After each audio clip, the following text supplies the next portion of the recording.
آئیں گے۔ حدیث شریف میں آتا ہے قیامت کے دن ایک جنتی اپنے دوست کے متعلق پوچھے گا کہ میرے اس دوست کا کیا حال ہے، اور اس کا وہ دوست جہنم میں جا چکا ہوگا، اس کا وہ دوست جہنم میں جا چکا ہوگا۔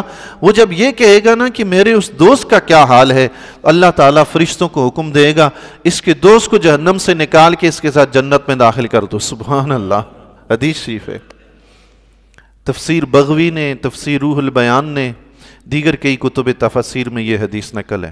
ایک مسلمان اپنے دوست کو یاد کر رہا ہے تو رب کریم نے یہ بھی گوارا نہیں کیا کہ یہ جنت میں جائے، اس کا دوست جہنم میں جائے۔ تکلیف ہوگی نا، دل دکھے گا کہ میرا دوست جہنم میں ہے، رب فرمائے گا اس کو جہنم سے نکالو، اس کے ساتھ جنت میں بھیجو۔ سبحان اللہ۔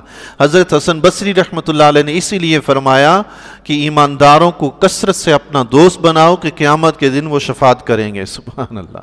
ایماندار نیک لوگ، یاد رکھیے دوستی کے لیے کسی کے پاس جا کر بیٹھنا ضروری نہیں، دل میں اس کی محبت ہی کافی ہے۔ حضرت شیخ عبد القادر جیلانی سے محبت ہے جی، سبحان اللہ۔ بابا فرید الدین گنج شکر سے محبت، خواجہ قطب الدین ایبک سے محبت ہے جی، سبحان اللہ۔ خواجہ حسن بصری سے محبت، سبحان اللہ۔ خواجہ غریب نواز سے محبت، سبحان اللہ۔ داتا گنج بخش علی حجویری رحمۃ اللہ علیہ سے محبت۔ نہ دیکھا نہ ملے، خدا کا شکر ہے کہ اس پروردگار نے ہمارے دلوں میں اپنے ان محبوب بندوں کی محبت ڈال دی ہے۔ سبحان اللہ۔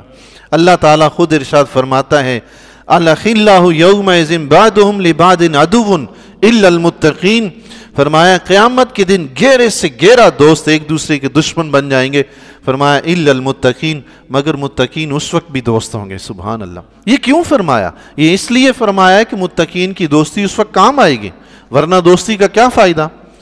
دوستی باقی ہے تو اس کا مطلب ہے کام بھی تو باقی ہے، اگر کام نہیں ہونا تو اس کا مطلب دوستی ہے ہی نہیں۔ ایک حدیث شریف میں آتا ہے قیامت کے دن ایک شخص ہوگا، اس کی نیکیاں اور برائیاں برابر ہو جائیں گی۔ رب کریم اس سے فرمائے گا کہ ایک نیکی لے آؤ، تمہاری نیکیوں میں شامل کر کے تمہیں جنت میں داخل کر دیا جائے گا۔ اب وہ ماں باپ کے پاس جائے گا، منع کر دیں گے۔ دیگر عزیز و اقارب رشتہ داروں کے پاس جائے گا، سب منع کر دیں گے، کوئی بھی اس کو ایک نیکی نہیں دے گا۔